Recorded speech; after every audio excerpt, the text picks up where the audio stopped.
Hey les bambins, j'espère que vous allez bien, en tout cas moi ça va nickel. On se retrouve aujourd'hui pour la 17e journée de Serie A, la 16e vient à peine de se finir, on attaque déjà la 17e avec 10 matchs analysés ensemble qui sont les suivants. Bologne contre l'Atalanta de Bergame, la Fiorentina contre Sassuolo, le Hellas Vérone contre la Cremonese, la Juventus de Turin contre l'Udinese, la Lazio de Rome contre Empoli, l'AC Milan contre l'AS Rome, Monza contre l'Inter de Milan, la Salernitana contre le Torino, la Sampdoria de Gênes contre Naples et enfin la Spezia contre Lecce. Mais avant, bien sûr, n'hésitez pas à venir nous rejoindre sur le site VIP. Tout est à l'écran et en description. Il y a également les 3 réseaux sociaux dans lesquels j'apparais, Telegram, Instagram et Twitter. N'hésitez pas à venir voir les codes safe et les codes fun que je mets tous les jours. Le petit commentaire pour mettre un avis positif ou négatif sur mes vidéos et également un pronostic pour voir si je suis dans le vrai ou dans le faux. Le petit pouce qui va bien et surtout abonnez-vous, on a dépassé les 12 500.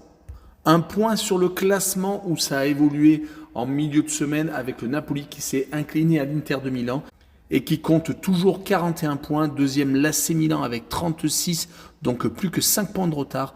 Troisième, la Juve avec 34 points. Quatrième, l'Inter de Milan avec 33.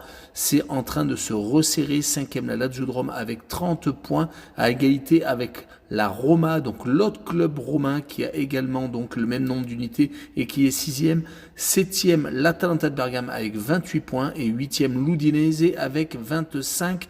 En fin de classement, 15e, Monza avec 17. 16e, Sassuolo avec 16. 17e, la Spezia avec 14 points. 18e, la Sampdoria avec 9. 19e, la Cremonese avec 7. Et enfin, le Hellas Vérone 20e avec seulement 6 points. Et on commence avec la première rencontre, Bologne contre l'Atalanta de Bergame. Bologne s'est incliné 1-0 dans un match très équilibré à la Roma. Ils avaient bien terminé la première partie de saison avec 3 victoires sur les 4 derniers matchs, mais ils viennent donc de rechuter contre le club romain. Ils sont toujours empêtrés au milieu de tableau avec 19 points, mais ils vont jouer contre l'Atalanta de Bergame qui n'a pas mieux attaqué qu'il avait fini la fin de la première partie de saison, car ils viennent de se faire accrocher à la Spezia 2 buts partout. Ils avaient perdu les 3 dernières rencontres. Certes, leur calendrier était compliqué car ils recevaient Naples et l'Inter de Milan. À chaque fois, ils ont perdu. Et ils avaient perdu contre un promu Lecce à l'extérieur. Donc, ils ne sont pas dans leur meilleure passe. Mais sur ce match-là, je les vois faire 2 buts partout à Bologne. Et je vois le Away No Bet avec le match nul remboursé. 6 victoires de l'Atalanta à l'extérieur. Une cote à 1,82. On poursuit avec la Fiorentina qui joue contre Sassuolo. La Fiorentina est au milieu de tableau. Sassuolo est 16e et en grande difficulté, même s'ils ont 7 points sur le premier relégable. Ils vont se déplacer à la Fiorentina qui vient de se faire accrocher par Monza. Ils avaient bien fini la première partie de saison malgré la défaite à l'AC Milan. Ils avaient juste avant gagné 3 fois consécutivement à la Spezia, à la Sampdoria et contre la Salernitana. Donc c'est une équipe qui était plutôt en réussite. Attention tout de même car à domicile, ils ont des trous d'air, ils ont tendance à perdre contre les gros et contre des équipes de leur niveau. Ils ont plutôt tendance à s'imposer et ils vont jouer contre Sassuolo qui n'est pas au mieux, qui vient une fois de plus de perdre à la maison contre la Sampdoria de Gênes qui était à l'époque 19e. Ils ont même gagné 0 match sur les 5 dernières rencontres de Serie A, donc attention danger. C'est pour cette raison que je vois la Fiorentina s'imposer 2-1 et je vois tout de même les 2 équipes marquées avec une cote à 1,74. Et on enchaîne avec le duel des 2 plus mal classés, la Cremonese qui se déplace au Hellas Vérone. Les 2 équipes ont 6 et 7 points, donc vraiment famélique. Le Hellas Vérone vient pourtant d'arracher un match nul au Torino. C'est un miracle car depuis le 4 septembre et une victoire contre la Sampdoria de Gênes à domicile, il n'avait plus pris un point et avait fait que de perdre.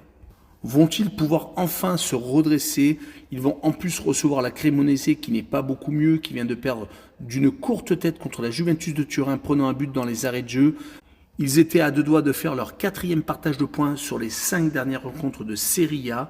Ils ont tendance tout de même à accrocher beaucoup d'équipes. Sur ce match-là, je les vois faire un but partout au Hellas Vérone et je vois le Home No Bet avec le match nul remboursé. 6 victoires du Hellas Vérone à domicile, une cote à 1,78.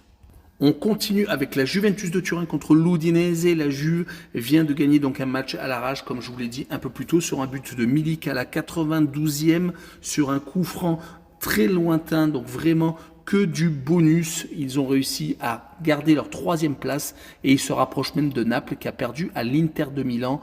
Ils viennent de gagner leurs 7 derniers matchs de Serie A et à chaque fois, ils n'ont pas pris de but, donc que des clean sheets, tout en affrontant l'Inter de Milan et la Lazio de Rome, entre autres. Et ils vont jouer contre une équipe de l'Udinese qui est en train de rentrer dans le rang, qui avait vraiment très bien commencé la saison, mais qui enchaîne les matchs nuls, qui est sur son 4e lors des 5 dernières rencontres. Ils sont beaucoup moins bien malheureusement et je les vois perdre 1-0 à la Juventus et je vois les deux équipes ne pas marquer, une cote ultra intéressante à 1,93. La rencontre suivante est le Lazio de Rome contre Empoli. Le Lazio est 5e, donc en embuscade. 3 points derrière l'Inter de Milan, premier club pour l'instant en Ligue des Champions. Mais ils viennent de s'incliner à Lecce, un des promus 2-1. C'est tout de même une mauvaise nouvelle car ils perdent un peu de terrain. Ils restent sur 2 défaites consécutives d'ailleurs car juste avant la trêve internationale, ils avaient perdu à la Juve 3-0. Attention car ils sont capables de faire des séries de victoires et des séries de défaites. Il ne faudrait pas donc en enchaîner une autre contre Empoli qui est 13e et qui vient d'accrocher l'Udinese, 1 but partout en déplacement, qui avait réussi juste avant la trêve internationale à enchaîner 2 victoires consécutives à la maison contre Sassuolo et la Cremonese. Donc ils sont en train de se ressaisir car c'était très mal parti. On se rappellera que la saison dernière, ils étaient quand même spécialistes de bons résultats à l'extérieur, mais je les vois perdre 1-0 à la Lazio de Rome et je vois le moins de 3 buts sur le match, une cote à 1,61.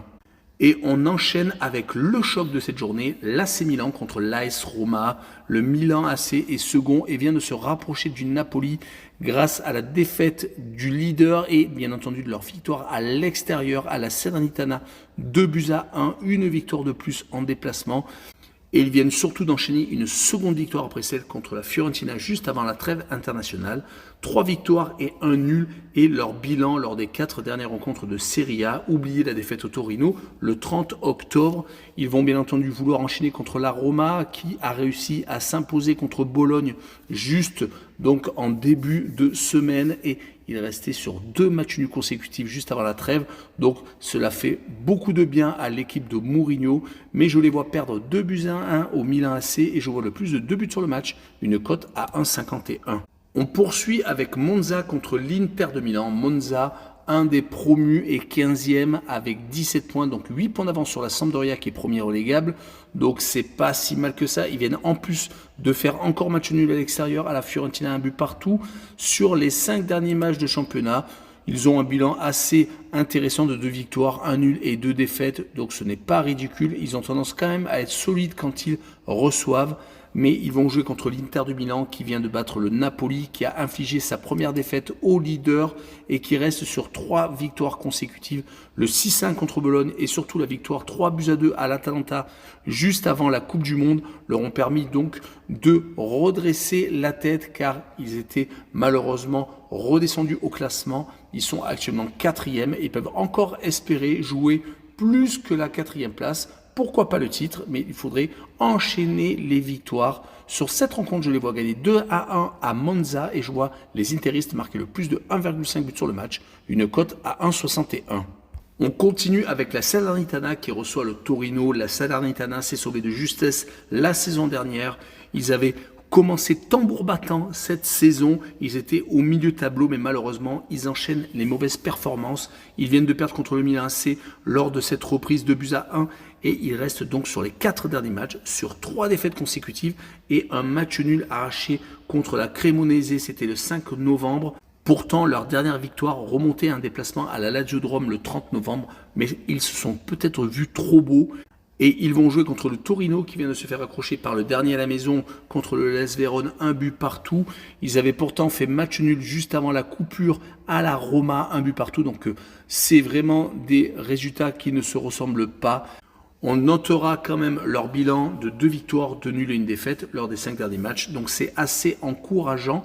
Sur ce match-là, je vois bien à 1 but partout et je vois le Away No Bet avec le match nul remboursé. 6 victoires du Torino à l'extérieur, une cote à 1,81.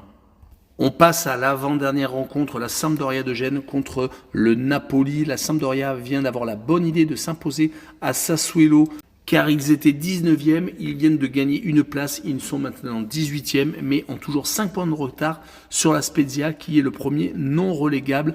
Ils restaient sur 4 défaites consécutives depuis leur victoire à la Cremonese, mais ils ont tendance à être plus à l'aise à l'extérieur car leur dernière victoire à la maison remonte à très longtemps. C'était même la saison dernière contre la Fiorentina le 16 mai. Et malheureusement, ils vont jouer contre Naples qui vient de perdre son premier match à l'extérieur contre l'Inter de Milan. Ils avaient pourtant enchaîné 13 victoires consécutives, mais quand on prend leur bilan quand ils se déplacent, c'est assez extraordinaire. 6 victoires et un match nul combinés aux victoires à la maison leur avaient permis donc d'être sur le toit de la Serie A. Cette défaite à l'Inter ne va sans doute pas changer grand-chose. Moi, je les vois s'imposer 2-1 à la Sampdoria de Gênes et je vois les deux équipes ne pas marquer avec une cote à 1,75. Et on finira avec la Spezia contre Lecce. La Spezia est donc la première équipe non relégable avec 5 points d'avance sur la Sampdoria de Gênes. Ils viennent de se faire accrocher par l'Atalanta à la maison alors qu'ils menaient 2-0. Ils deviennent vraiment une équipe très compliquée à manœuvrer car ils restent sur 3 matchs sans défaite, ayant réussi à s'imposer chez le dernier le Hellas Vérone et ayant fait match nul contre l'Udinese, donc juste avant la trêve internationale. On peut noter qu'ils ont fait 3 partages de points sur les 4 dernières réceptions. Donc ils vont jouer contre Lecce qui de son côté a réussi la très belle opération de s'imposer contre la Lazio de Rome et il reste même sur 3 victoires consécutives en championnat, ayant battu l'Atalanta et la Sampdoria juste avant la Coupe du Monde. Ils avaient également fait un 4e match sans défaite contre l'Udinese. Donc sur ce match-là, je les vois bien faire un but partout à la Spezia et je vois bien le home no bet avec le match nul remboursé, 6 victoires de la Spezia à domicile, une cote à 1,89. Voilà, on en a fini avec cette vidéo. N'hésitez pas à venir nous rejoindre et abonnez-vous surtout. Ciao les bambins!